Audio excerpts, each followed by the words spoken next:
here it is, the most listened to radio show on the planet. Even the other stations are tuned in too. Hi, I'm Taylor Bybee from Coaster Studios, and you're listening to the Coaster Challenge podcast. Hi, this is Jeff Joyner. You might know me as Coaster Dad or Logan's dad from Coaster Kids. You're listening to the Coaster Challenge podcast. Hey kids, this is Ian from Theme Park Stop. You're listening to the Coaster Challenge podcast. Enjoy. Be nice to Dave. He's awesome. I accept the Coaster Challenge. I accept the Coaster Challenge. I accept the Coaster Challenge. I accept the Coaster Challenge. I accept the Coaster Challenge. I accept the Coaster Challenge. I accept the Coaster Challenge. I accept the Coaster Challenge. I accept the Coaster Challenge. Do you accept the Coaster Challenge? What is the Coaster Challenge? A group of regular people that went from fearful to fearless, all from riding roller coasters.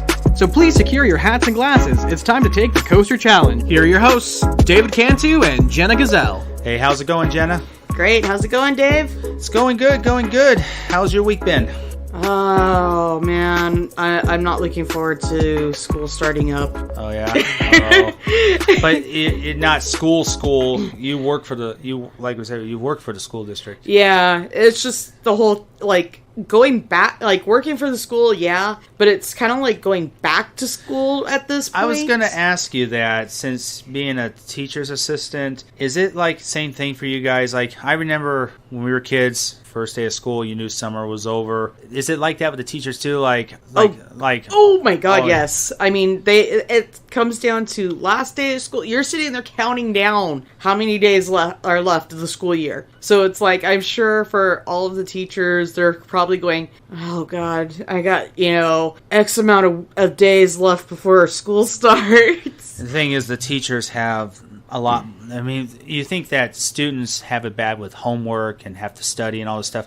Teachers have it a lot harder work because they got to do their education plannings. They got to make sure to have their lesson plans ready to go each day for the whole school year. And they, like I said, every teacher, they all work in different departments. Like you got your English department, you got your math department, you got your science department, the art department. And everybody, all the art teachers, all the English teachers, they all work together because there's a common lesson plan of goals that they got to achieve every month before the state exams go out there.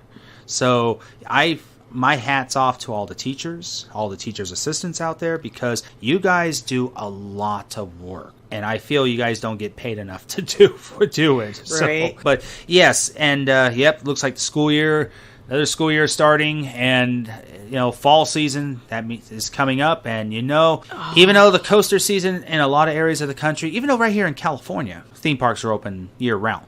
Oh, yeah. But to a lot of areas of the country, like in the Midwest, a lot of times in the East Coast, a lot of times theme parks start coming to a close, getting ready for the fall and winter season. But like I said, we've got fall season, though, is really where the exciting part of the coaster season becomes, because we got a lot of big special events going to be coming out. We got Halloween, all the Fright Fest, Horror Nights, and gosh, and it's like every park's got incredible Halloween events. Yeah, I mean, now that they've had a year kind of off, in a sense, and they can actually plan stuff and not knowing when the parks were going to open, I'm really hoping that these parks have something big that I have a wow factor. I have a funny feeling we're going to see some surprises this year, and I hope every park around the country has something big and entertaining for everybody, especially for the year we had last year. Yeah. So, but we've got a really good episode for all you guys today. Ivah's got a very special coaster enthusiast guest with us today. We got Aidan. Aidan is, if you don't know Aidan, he's got a Instagram handle called Coaster Viking. I got to meet Aidan back at King's Dominion a couple years ago when I was doing my East Coast tour. He's a really big Coaster Challenge fan. Very excited to have him on the show today because he's got a pretty incredible story to talk about his fears. I just love his name, that Coaster Vikings. Yeah. I think that's awesome. I think when I think of Coaster Viking, like you said, the word Viking's like a warrior. Oh, yeah. So you're going to battle. Yeah, exactly. And life is a battle. Facing your fears is a battle.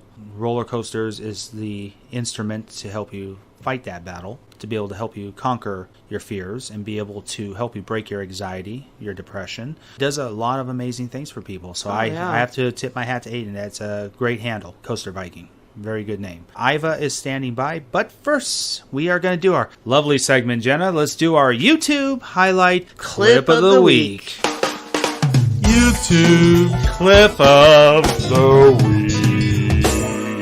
All right, in this week's YouTube highlight clip of the week, we've got a very special clip that Jenna and I happened to watch. It happened not too long ago, but I don't know about you, Jenna, but I am a big fan of Jimmy Kimmel. Okay. So I love watching his show. He's done some pretty hysterical things. Right. You know, it's like he sent his assistant Jeremo out on a special adventure. Oh. So for many of the listeners who have listened to what I did back in May, I did something that everybody didn't even think I would ever do, and I did the sky jump over at the Stratosphere in Las Vegas. I still say you're crazy. Oh, thanks. Thanks a lot. Yeah, everyone says I'm crazy. So I made a jump. Take that as a compliment from one crazy person to another. Yes. So many years ago, here in Los Angeles, our tallest building, the U.S. Bank Tower, which is the second tallest building, it is the tallest building in the west coast of the United States. They don't have the sky jump like the Stratosphere has in Vegas. However, they have something they had opened up on the 70th floor of the tower. It is a glass sky slide. And I'm like, wow, there is a all glass slide, and it literally takes you out of the building. And you see nothing but what's below you. Yeah. And above 70 stories down. There's no balcony. There's no canopy or nothing to catch you. But it's an all glass slide, and you literally slide down from the 70th floor all the way down to, I believe it's the 60th floor. I believe it's about a 10-story. I don't know slide, but I mean, I feel for his counterpart on his show. Yeah. So Jeremo, Kimmel's assistant, is deeply afraid of heights. He shows it in the clip. So the title is called "Jeremo Tries the Terrifying Sky Slide," and it was hilarious because he's going up in the U.S. Bank Tower. You have to go up 2 different sets of elevators to get to the top. Because one set only goes up to like 50 or 50. Yeah, like the sky, something. They call it the sky lobby, which is like the 50th floor. And then you walk across to the other elevator that takes you the rest of the way up. Yeah. It's not even one elevator. Yeah. So he's in the elevator and he's like, what floor are we going, guys? 54. Now we go to another elevator. What floor are we going to again? 70? Aye. 70. What floor are we on again? And they tell him. It's like 50? Like, really? 50? I like his coffee, though. I like how he's like, I need to go get a beer.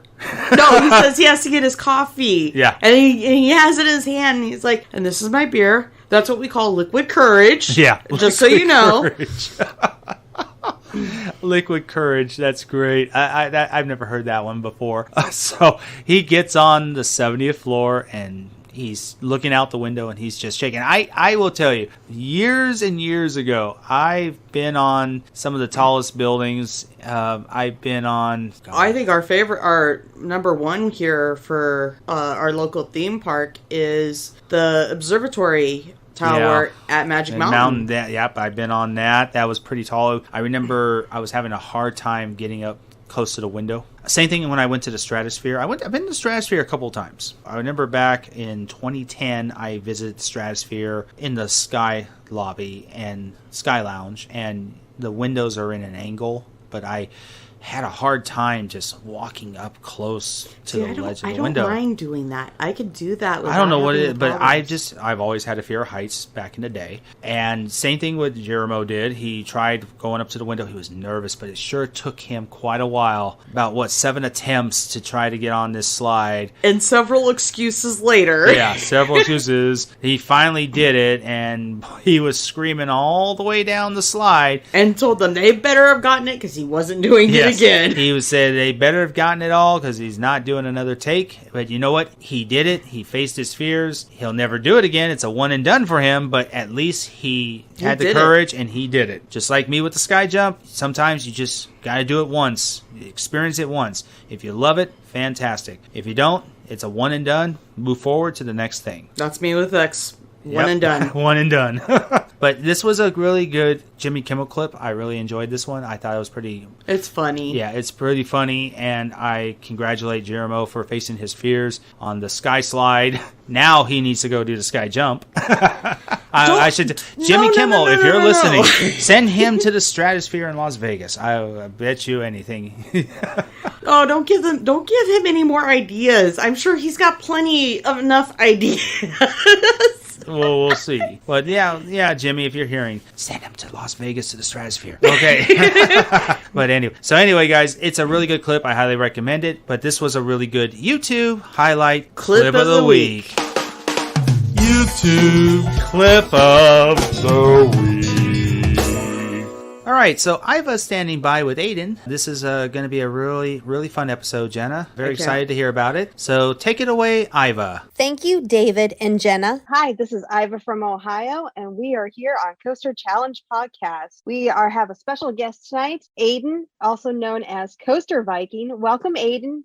Hello. Thank you for having me on here. Thank you for having the chance to come on the show. I look forward to getting to know you a lot better. This is actually the first time you and I have had a chance to talk. Yeah, I think so. So I'm going to ask you a series of questions, Aidan. That way our listeners can get a chance to know Coaster Viking a little bit better. Ready to go? All right. Yep. All right. So your first question is, what was your first coaster? So my first coaster was Barnstormer at Magic Kingdom. It's the little kiddie coaster it's in the circus section of the park. Oh, I know where you're at, over by Dumbo. Yeah, over by Dumbo. And it was I was probably like 4. It was on my Disney trip in 2008. And I remember, and I didn't even know what coasters were back then. I just remember my mom, she was like, hey, do you want to go on this thing? And I'm like, sure. I thought it was going to be something simple.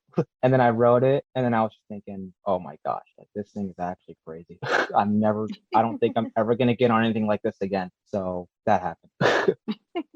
And how many coasters later, and here you are. Yes.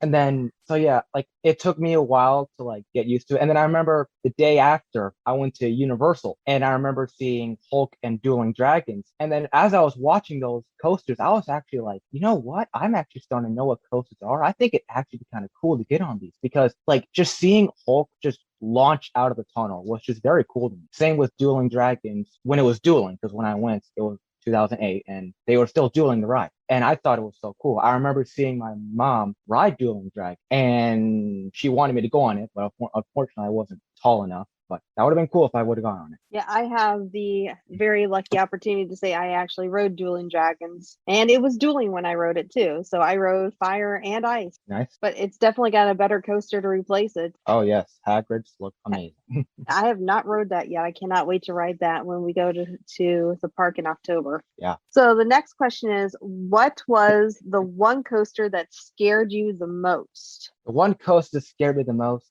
it always comes down between Millennium Force and Kingda Ka, but I feel like for me it's Millennium Force because I remember, I rode Barnstormer back then. I didn't like it, but then a few years later I rode Volcano at King's Dominion. I loved it. So, and I rode similar coasters like that, low to the ground, and just simple inversions, and that was it. Well, meanwhile, I get in line for Millennium Force, and then I just see oh my gosh, this thing is high. I've been on coasters before this, but I've never been on a giga coaster. I'm gonna go up 310 feet, and I'm gonna drop down at an angle of I think it's 85 degrees or something. I just didn't know what to think, but I was like, you know what? I'm gonna do it because It was one of those coasters I watched a lot when I was little. So let's just go for it. So is it the height that bothered you? Because you mentioned King Ka as well. Was it just because you're just not used to going, 310 or 427 feet high? For King Ka, because I rode King Ka in 2019. For that, I think it was the launch because I've never been on a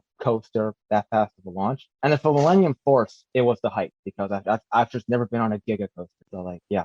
So have you rode any other Giga coasters after Millennium Force? I've ridden, of course, Intimidator 305 at my home park, Kings Dominion. And then Fury 325 down at Carolyn. And they're both amazing rides. They're both amazing rides. Out of the three, my favorite is I-305, just because it's so intense and so fast. But sometimes, it can be so intense, I just can't ride it anymore. After 8 rides, I just can't ride it. Now, do you usually black out or gray out when you ride it? Oh, yes. Yeah, you gray out first turn.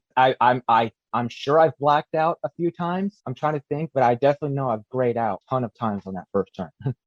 Yeah. I will say, though, there is nothing better than a night ride on I-305. That tops it all. I'm sorry. That's the best unrided. Yeah, night rides are the best. Are incredible. They're incredible. Yeah, you don't know where you're going at all. It is pitch black over on that side of the park. Yep. So what is your coaster count at, Aidan? My coaster count, I haven't done all of it, but I know it's at least 113. I know that. I got a few credits last year. Let's see, it was Candymonium, Rocky Top Mountain Coaster, and the kiddie coasters at Dollywood and Hershey. Because I've been to Hershey so many times, I've yet to get on the kiddie credit, and I finally did. And if it wasn't for the trips I did in 2019, I don't think I would have been here at 113. Because I remember at the start of 2019, my coaster count was maybe 47, which is still not terrible. But it was just I'd kind of like to boost that up a bit. Even though I don't really care that much about credits, I would like to ride more coasters. So then early 2019, I was at 47 credits. And then by the end of the year, I must have been at 108 because I went to so many new parks that I've never been to, and experiencing all these coasters, was just pretty cool. I bet you're getting ready to ride Pantheon when it opens up. Oh yes, I am dying to get on that. I've yet to see a test. I've yet to see a test, but whenever it opens, I'm gonna I don't know. I mean, it's been a long time. No, it feels like it's been forever since I've had a coaster at one of my home parks open, and seeing the testing of it, it just makes me more excited. Because with Twisted Timber, it's it opened, but it opened with the park on opening day, so we didn't really get to see it test in person. But here with Pantheon, we are, and it just looks incredible. I can't wait to ride it. Yeah, Twisted Timbers is my favorite ride at King's Dominion, definitely. I love my RMCs. I am one of those enthusiasts that does Twisted Timbers more than I-305. So I bet you're excited about that new coaster that's rumored to go to King's Dominion soon. Yeah, it's supposed to be a free spin. I've ridden the Joker at Six Flags Great Adventure, and I know free spins don't get that much love. But when I rode it, I kind of liked it. I mean, it's pretty intense. The feeling of just your seat just flipping. It was kind of fun. I mean, yeah, it's not a ride that you do 8 times in a row, but it's fun. I enjoyed it. I know. I rode Joker at Six Flags Great America, and I kind of had to force myself to ride it because I just didn't like the spinning part of it. I knew I don't do good on spinny rides at all, so I was just so afraid I was going to get sick once I was on the Joker. But I did not.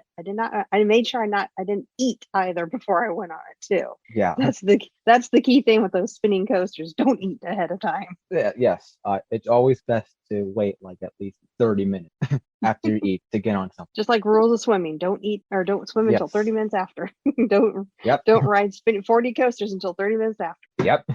All right, so going back to Millennium Force and you being terrified of going up that high, how did you feel when you were approaching that station? Because you've got a nice long queue line to think of this. Is Millennium Force has a big queue line, you got that ramp and everything, and you have a wonderful view of all those riders going around that queue line. How were you feeling as you were waiting to get to that ride? So when the trains kept coming by after that small little airtime hill, I was just thinking about that part because I was just hey, that part looks kind of fun. I'm sure I can do that. And then I would watch train go up the lift hill. And of course, that was the part I was nervous about the most at first. But then I realized that, many people like me, especially for that ride, was scared about going up. But then when I saw the train go up, I actually saw that it goes up that lift hill pretty fast. So I wasn't as scared as as any like coaster like Steel Vengeance. I mean, I haven't been to Cedar Point for that, but I love to ride it. But like I saw it go up the chain, and I was just thinking, maybe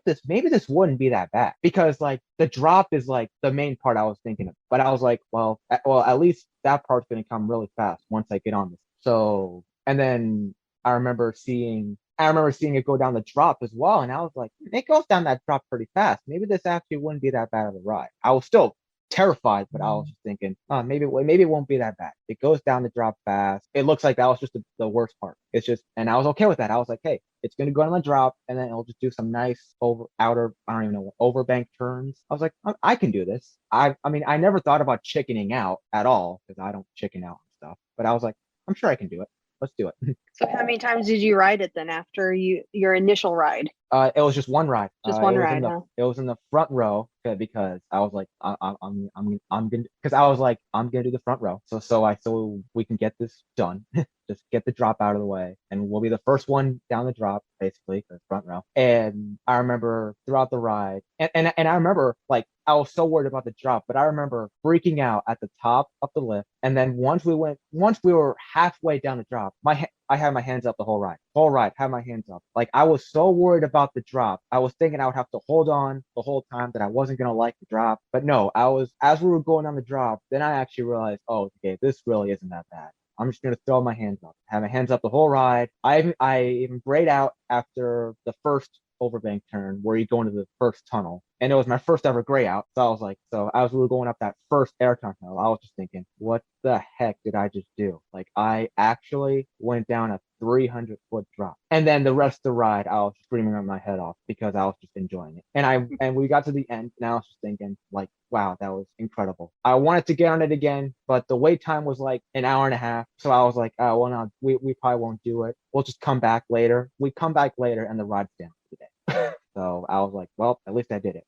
That's all that matters. And the next time you get to Cedar Point, I love riding the back seat on Millennium Force, just because of the pull you get on the train going down that first drop, and the whole ride. You definitely, it takes the wind out of you. You think the front seat's awesome, back seat is totally better. For most coasters now, I do like the back row more because of that pull. And it's the pull in every hill, really. The drop, the airtime hill. I just love that pull feeling because you get more airtime. It's just fun. Yeah, Cedar Point's my home park, and my husband and I were very fortunate to get stuck on the lift hill in Millennium Force once. That's nice.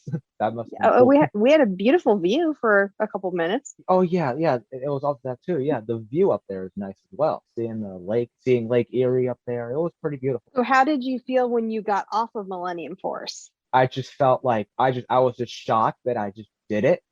I mean, yeah, it was a coaster I looked up a lot when I was little, but I was just thinking, I don't think I'm ever going to ride it. So, like, yeah, I rode it, and I was just thinking, like, wow, I think I can ride all the other coasters now, because if I can do this, then I know I can do Intimidator 305 when I get back home.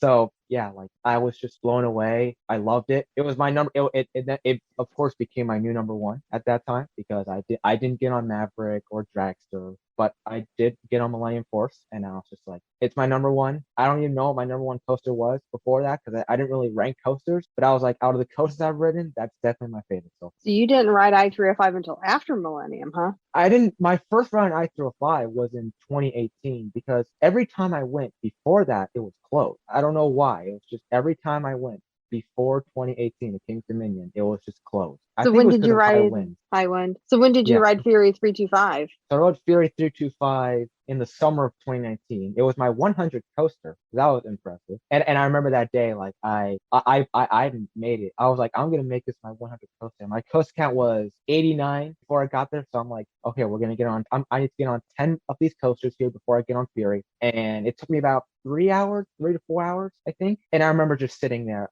like in the line for the other ride. I would love to just get out of line for this ride and just go right here. But nope, I decided I'm going to make it my 100th coaster. And then I made it my 100th coaster, and I loved it. Fury is my favorite coaster. That's my number one. It's a fun one. It definitely is, especially that nice hornet buzzing sound when you're riding the coaster. That's my favorite part of it. Oh yeah, that sounds awesome. So do you feel like after you rode Millennium Force, it impacted your life? Yeah, because when I got off, I was also like, hey, I'm pretty brave here. Like now, I think I'm really going to be into coasters now. I don't need to now. I don't have to now ride like small coasters. Like now I can ride this, and it's not just going to help me with being brave and that stuff. It could probably help me with anything else, maybe like public speaking or maybe learning better, maybe doing a job interview. There's all these fears. Like I had a bunch of fears back then. And then when I wrote Millennium Force, I was just like, hey, I have a feeling these fears could be gone because I've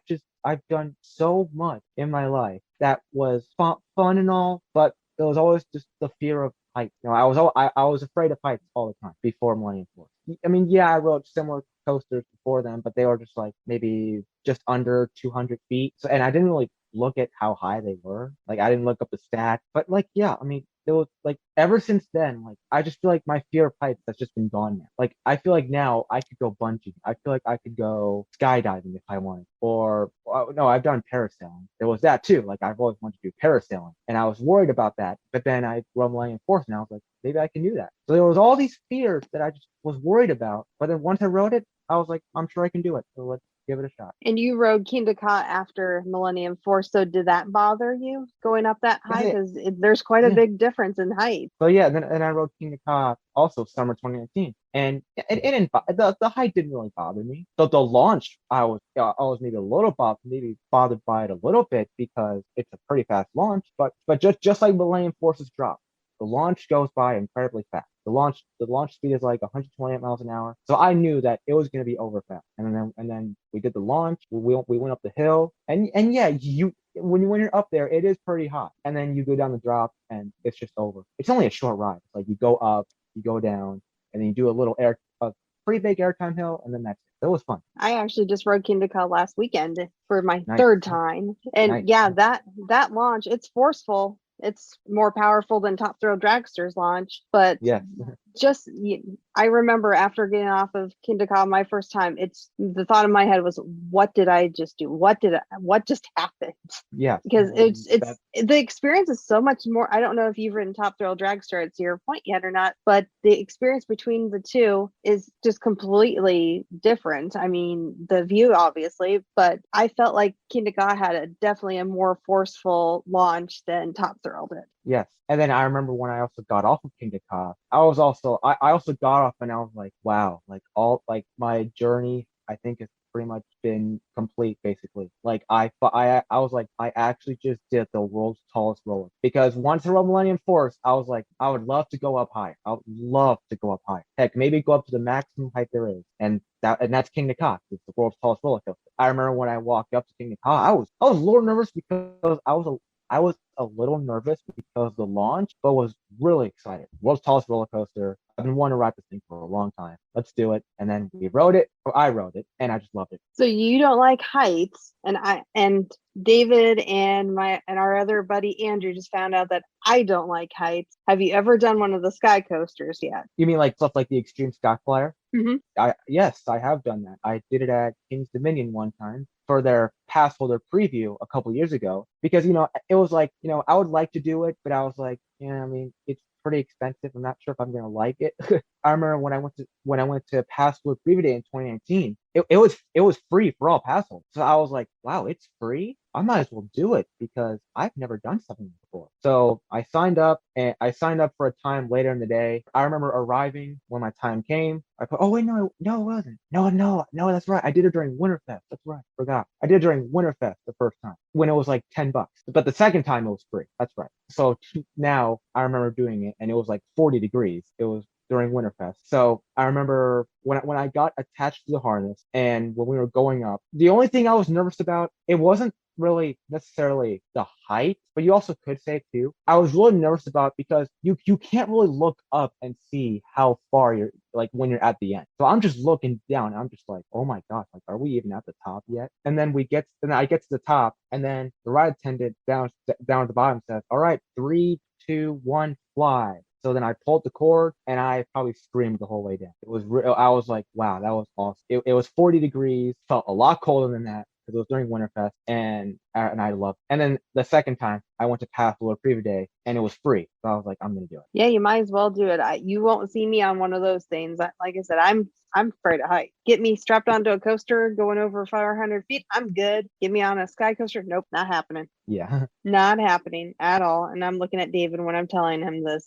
Nope, not happening. Yeah, I get it. Well, I beat you both. I think I'm probably the one that jumped the tallest recently. Yeah, you jumped off the stratosphere. Mr. Stratosphere. That took a lot of courage. And Aidan, if you ever want to do something like that, it is fun and it's a controlled descent. So yeah, that would be the ultimate fear factor for anybody with heights. But I conquered that. So yeah. But I'll definitely check it out when I can. I will take a rain check on that for a while. Okay, so the next question is, what was your craziest moment on a coaster? Craziest moment on a coaster. There's like a good amount, but I'm just trying to think of like a specific one. All right. Okay. So and it was really crazy. So it was opening year for Twisted Timbers at King's Dominion. I sit in the it was one of my rides. I rode in the second to back row or back. I think it was back row because I always do back row if I can. So back row. So we go up the lift hill. We do the barrel drop, and we do all the other stuff before that. And then we get to the 3 airtime hills. Now on the first airtime hill, I see in the front a phone just comes out. Like someone's phone flies out. I'm just like, oh man, that dude lost that. I guess that dude lost his phone. But no, so it flies out. But then when we get to the bottom of the hill, I hear a loud.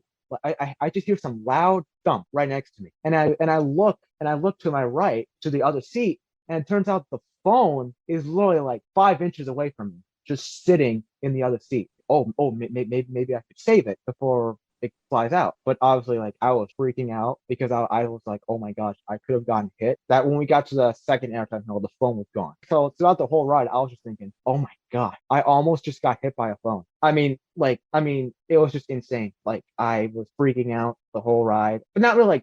It was over. Like, I was like, hey, I'm not gonna get hit by a phone, but I was just thinking throughout the whole ride. It's like, oh my gosh, I think I almost could have got a serious injury or something. And then a couple weeks ago, I think there was an incident related to someone getting hit by a phone that the park ended up making like a policy, and I think it did this with Steel Vengeance too, where you couldn't bring your phone in line. And I was thinking, yeah, but I'm never gonna forget that ride where I almost got a serious injury from a phone. Yeah, I think that's when Steel Vengeance and Twisted Timbers both got the metal detector at the beginning of all the rides. Yeah, so that way it would prevent people from bringing their loose articles in. Because yeah, it's definitely not a fun thing if someone were to get hit by a phone or a small object. Because going at that high speed, it would hurt, definitely. Oh yes, it would hurt. And I don't know if Twisted Timbers is going to be doing this year, but they announced that Steel Vengeance is going to have lockers free for your small loose articles now. So I don't know if King's Dominion is going to do that like Cedar Point does for Steel Vengeance. I'm not sure, but I think there was some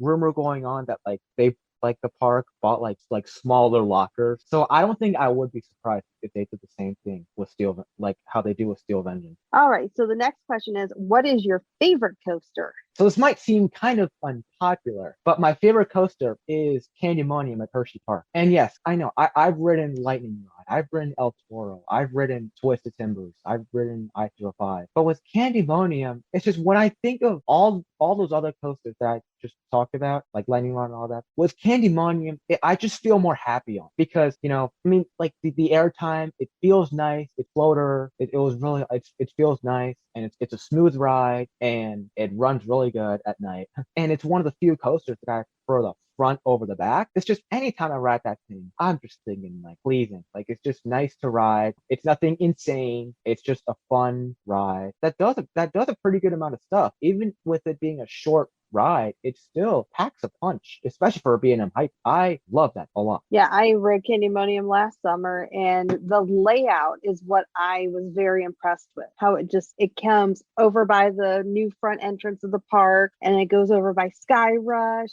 You have a really awesome view of Sky Rush and the Comet. And yeah, I agree with you. Those float time hills, those are amazing. That's one of my favorite things I love about any of the B&M Hypers or Gigas is the Slow Time Hill. So Aidan, I have to ask, since I'm nice, I know I'm behind the scenes here, but I have to ask this question because I've never ridden Candemonium. I know the two of you have, but my most favorite hyper coaster that I like so far to date is Mako over at SeaWorld Orlando. Now, have you experienced Mako? Yes, I have experienced Mako. Yeah. Okay, so now you could be able to do a comparison between the two. How did you compare the two hypers? They're both from B&M, which I'm kind of curious to hear your thoughts on that. So I love both. Mako is like my number 7, I believe. It's a fun ride, but like there were some rides on there where it's like it's fun, like the water setting is cool and all, but you know it's just like it feels repetitive, but at the same time it doesn't bother me a whole lot. It was just like, you know, like it has a good soundtrack. Like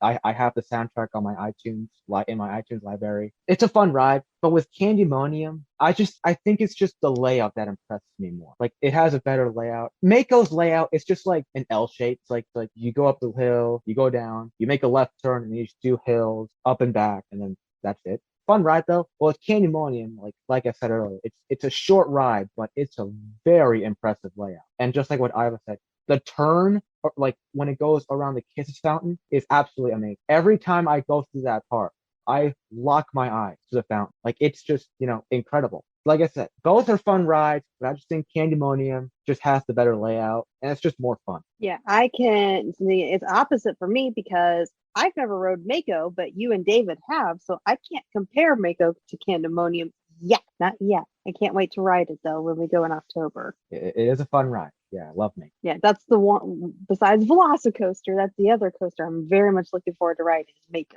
Velocicoaster. Ever since it soft opened like last week, I have just been watching videos of that thing system. Like I'm just thinking, like, oh my gosh, I want to get on that. I've just never seen a coaster like that. I don't think anybody has. Yeah, like I've never seen. I mean, like the Mosasaurus roll or whatever they call it, the inversion by the water. It just looked impressive. Like I can't wait to ride it whenever I can. I mean, hopefully it's this year. If not, then whenever I can, I'll get to ride it. Well, you just told us that your favorite coaster is Candemonium. What is your least favorite coaster?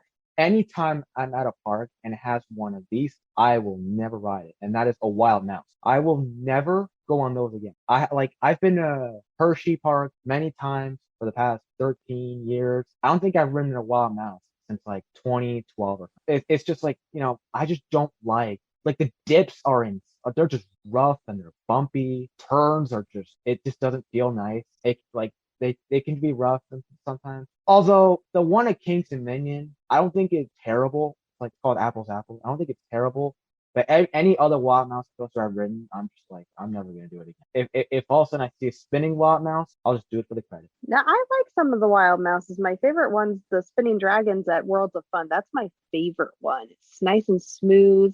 My least favorite Wild Mouse is Pandemonium at any of the Six Flags parks that have it. I just noticed that it's just real jerky. Any of the Pandemoniums I rode, they're just all jerky and they're rough. So I try to stay away from the Six Flags ones. But I love Spinning Dragons though. And I don't like the Wild Mouse at Hershey. That one is the roughest one out of all the Wild Mouses don't spin. It's one I'm never going to get on. I don't think I'll ever get on it.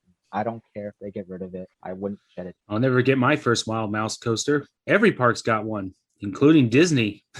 I'll never forget the first time when Disney's California Adventure opened. There used to be a McDonald's in the back corner of the park, and we would go, and they actually had inside the park, and we were having lunch, and there's this little coaster, and everybody's just screaming their heads off on it and everything. And my friends and I are like, why are they screaming on this little, looks like kiddie type coaster, right? So we decided to get on it. It was called Mulholland Madness, which today is now called Goofy's Sky School because they re-themed it. I remember getting on there for the first time, and when you go through those U's at the top, the way how it would throw you to the far left and then throw you to the far right, my friends' reactions were priceless on that. But some of the dips were pretty steep on those rides, which got me a few times. But I would say Goofy Sky School was a pretty smooth ride. It's just that beginning part where you have to make those sharp turns on the U's. That's always been, I can see, like Coast Rider over at Knott's Berry Farm. It's another Wild Mouse. it's got the similar layout, but it's different because when you get up to the top, you're not doing the U's right away. You're doing this major drop in the beginning before you do the U's. So yeah, and also the one thing is like the shin guards on those trains. Apple Zapple over at King's Dominion, the shin guards really made my legs sore at the end of that ride. And that was a very unique Wild Mouse coaster. Just thought I'd throw It's my also little... it's also that too. Like before I got on my first Wild Mouse, I looked at it. It was Hershey's, and I was like, it looks like it does just nice and simple turns. It looks fun. I might as well just do it. Maybe you get a good view up there at the park. But then once we did those crazy U-turns where you bend, you not bend, like you lean towards the right or left all the time on those turns, I was just like, I don't like it. I mean, I was just like, please, like when this thing is done, I'm gonna go ride something else. Yeah, the one thing about being a mom is our youngest, when we first went to King's Dominion, she wasn't tall enough to ride some of the larger coasters, but she could ride Avalanche and Apple's Apple. And I was lucky enough to ride Apple's Apple with her 5 times in a row. And that was very rough on my shins and my stomach because of the twists and turns. And Avalanche, I love Avalanche, but after we rode it 7 times in a row, and after a while, Avalanche gets a little rickety because of the track and stuff too. Oh, I mean, I'm used to it because my sister loves Avalanche. I mean, I think one time I had to ride it with her like 20 times. I think after like the 11th ride, I was, we still, I mean, you really want it. I was like, I don't think I can do this anymore. And then she was like, no, we're gonna do this until the park closes. And I was like, all right, you know what? Okay, we'll do this thing.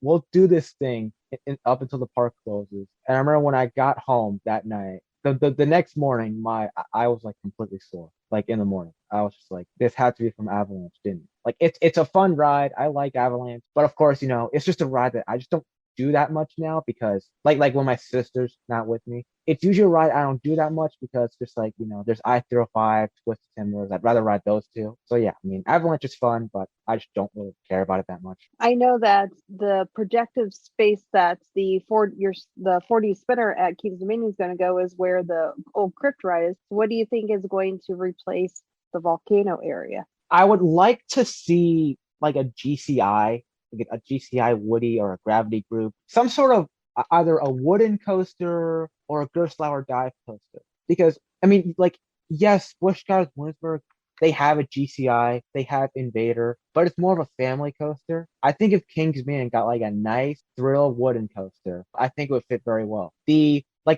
new, like, out of all the wooden coasters at the park, Grizzly's like the newest one, and that was built in like the 80s. So there was Hurler that opened in like the 90s, and then they took that out, put in Twisted Timbers. So Kingsman hasn't gotten like a good wooden coaster in a really long time. So I would love to see that park get like a GCI Woody or a Gravity Group, any type of wooden coaster. And a Gerstlauer dive coaster like Hang Time and Knott's Berry Farm, I think would fit very well. There's nothing really like that on the East Coast, so I think that would fit very well. And if it had to be a B&M, like if they wanted to replace it with a B&M, I would like to see a Wing or a Flyer because, like I said earlier, Wing and Flyers, they're not really like around here. The closest Flyer is Superman Ultimate Flight at Six Flags Great Adventure, which is like maybe 5 hours away from King's Dominion. And the closest Wing coaster is Wild Eagle at Dollywood, which I think is like 4 or 5 hours away from King's Dominion. So that's like my 3 choices. I mean, maybe I'd like to see a Mack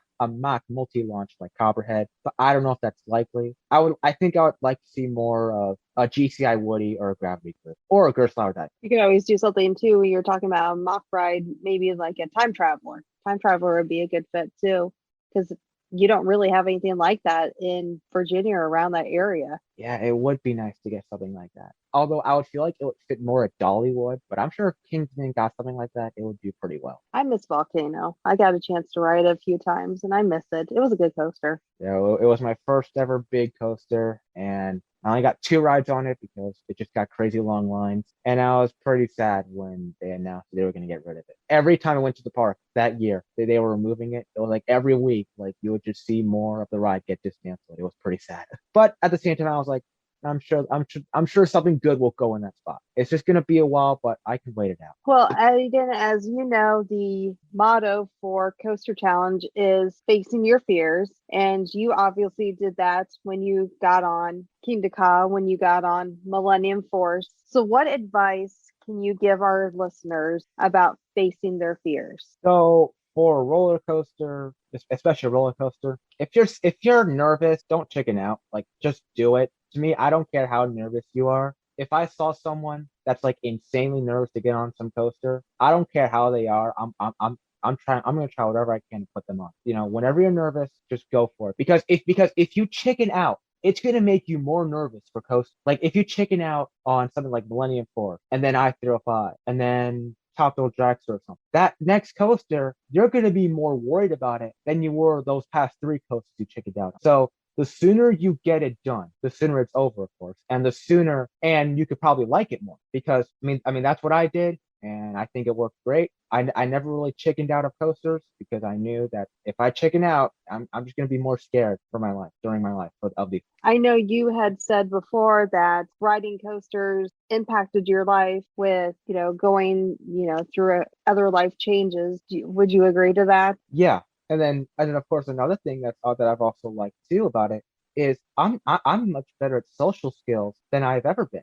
Ever since I joined Instagram, I was just like, I'm just gonna make a coaster account and just see what happens. But then as it got on, I just started talking to all these people, and I was really surprised that I was like, I didn't think there'd be people out there that are into this type of stuff as well. So, and I remember like ever since then, I've talked to so many people. I've even met so many nice people at the park, and it's just like it's nice because it's just like if this was me in like 2015 or 2016, I'd probably just be really shocked. I probably wouldn't have ever said hi to anyone, and maybe just didn't know what to say. But if you can find people that have the same hobbies and interests as you, you're gonna have an amazing time. As long as you talk about the stuff you like and you both like, you're good. And I've done that so many times. And because of that, I've also learned more about coasters, like the manufacturers and all, especially also with the parks, like how they run, how they make their money and all. And I've even gotten into new hobbies because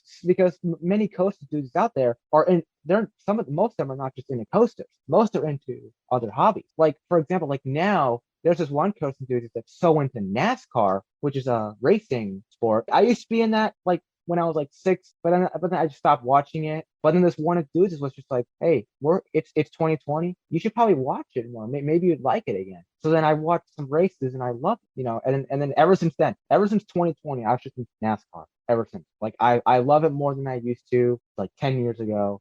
But like I'm still not like, it doesn't mean like I am losing interest in other sports. Like no, I'm still into baseball, football, hockey. But like getting into a new sport from an enthusiast was kind of nice because it was just like, hey, I'm sure I could learn more things here. Make those connections with people. Make those connections out there. And it's also this too. I've never had this, but I know someone that has. If you make more of these connections, you can get like perk or benefit. Maybe someone out there could give you free admission to a park you never thought you could go back. For example, I was at King's Dominion one time and one enthusiast came up to me and he was like, "Hey, I see you're an enthusiast. Here, how about you take this skip the line pass?" And I was like, "Oh my gosh, thank you so much. That's really nice." And it's because we were both enthusiasts. So and then we ended up talking for most of the time. If you make more of these connections, not only will you maybe find more hobbies, but you will also find perks in life that will be really awesome. Yeah, well said, Aidan. I love meeting new people when I go to the different parks, and that's how I met David, was at Kentucky Kingdom for the first time, and him and I have become really good friends. And because of him,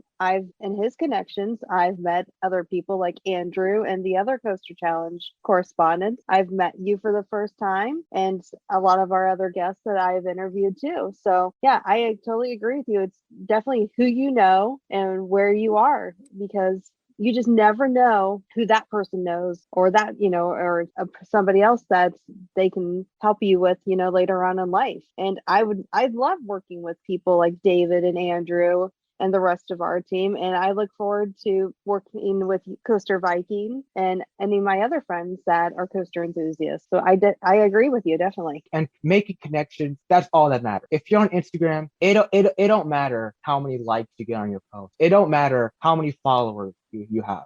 Because in reality, they're just numbers, you know, as long as you make connections with people, no matter how many followers you have, you'll still get the same benefit. It's not like if you have 10,000 followers, or like me, like I have 1,000 followers, I'm going to reach out to more people. If I was at 15 followers, I would still reach the same amount of people I'd be at today. It's just, it's just a number. Don't stress out too much on how many likes you get. Don't be like upset if your post doesn't get that much like. Just post photos. Because people just care about the photo because they want to see what you're up. They want to see what coasters you've ridden, and they'll just want to talk to you about it. Like maybe like I made a post earlier this past week, I think, Fahrenheit, and some enthusiast DM'd me and he was like, "Hey, can you tell me a little bit more about Fahrenheit?" And then we talked a good amount. We talked a good amount about Fahrenheit. So yeah, don't stress out on followers, because like I said earlier, they're just numbers. And you're doing what you love. That's all that matters. Do what you love. That's it. Do what you love. Well, you've already talked about how Coaster Viking is on Instagram. Where can our listeners find you, Aidan? So yeah, you can find me on Instagram, Coaster Viking 305. I have Facebook, Aidan Rheingans. You can find me on Discord, Coaster Viking 305. David, do you have anything you'd like to ask Aidan before we sign off? Well said, Aidan. You did a really good job. I'm very proud of you, my friend. And it was a real honor to hang out with you when I went to King's Dominion for the first time back in 2019. I'm glad you were there with me when I rode I-305 for the first time.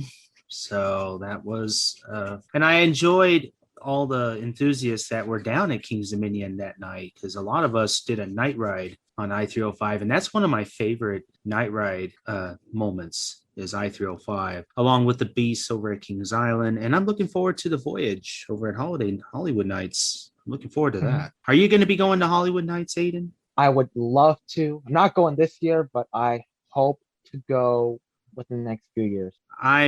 I've been hearing it for years that it's like the best coaster enthusiast event of all times, and you got to make it on your top of your bucket list. Make sure to achieve. It's up there. And also what you said earlier is also something I also love to do. Taking people on coasters that I've been on many times, having them go on with me for their first time. Like I was on David's first time on I-305, and I remember seeing like his reaction. And that's my favorite part, is just seeing reactions from other people when I take them on a ride that I've been on many times and it's their first ride. I love it. They're always blown away and they love it. See, I'm somebody who likes the intense coasters. I still call I-305, I'll still call it to this day, I call it Maverick's big brother because it reminds me of a bigger version of Maverick. And I thought that was going to be the first coaster to gray me out, but it turned out to be Goliath over at Six Flags Over Georgia. The Helix grayed me out, and I was in the front row, and I was like, wow, that was my first time ever experiencing a gray out. I was like, wow, what the heck is this? Now, I think what you said in this interview, Aidan, is really awesome. I think Ivah can agree with me that almost every guest we've had on this podcast so far has had a very unique way of how they handle fear. And I hope that anybody who's listening to your interview, listening to this episode, I hope they learn something greatly from your advice. Again, Aidan, we'd like to thank you again for coming onto the podcast. And I look forward to, like I said, I'm going to be at your way 4th of July weekend, so I will definitely be getting a hold of you and we can hang out at one of the parks I'm going to be at. Yeah, sure. Let's hope Pantheon's open by then. Crossing my fingers. I hope so too. But yeah, thanks for having me on here. It was fun. Really enjoyed it. Thank you, Ivah. Thank you, Aidan. That was a really good story, Jenna. Yeah, I mean, he covers a lot of stuff about his life, which is really awesome. Yeah. It's amazing how roller coasters, theme parks, just any ride attractions, what it does for people. Yeah. It does amazing things. I strongly believe that, like what Andrew has said in previous episodes, that theme parks is not just about having fun and having a good time. It's very therapeutic. Yep. It's very good strength training for the mind. It really helps people be able to get the relief they need the releasing that stress and screams, anxiety, and all that stuff. And it's just when they leave the parks for the day, they feel 10 times better. Oh yeah. Aidan is a testament from his story, and it's really amazing. Really enjoyed it. I hope all of you out there really enjoyed this episode. So we've got a very, very exciting episode next week. Don't forget to hit that subscribe button. Make sure to give us a thumbs up or give us a 5-star on this episode. Justin, how would our listeners be able to find us on social media? If you enjoyed today's episode, be sure to like and subscribe wherever you get your podcast. And if you want to see more from us, we upload every Friday. And check us out on Facebook, Instagram, Twitter, YouTube, all at Coaster Challenge. Links in the description. Thank you, Justin. Yes, guys, make sure to send us some feedback. Send us some comments on our episodes here. We'd love to hear about you. Any ideas you got out there, make sure to follow us on our social media platforms. And we've got a very exciting episode next week. We have new episodes that come out every Friday. Make sure to share this podcast with your friends and family. But until then, this is David Cantu, Jenna Gazelle, and we'll see you all next week right here on Coaster Challenge.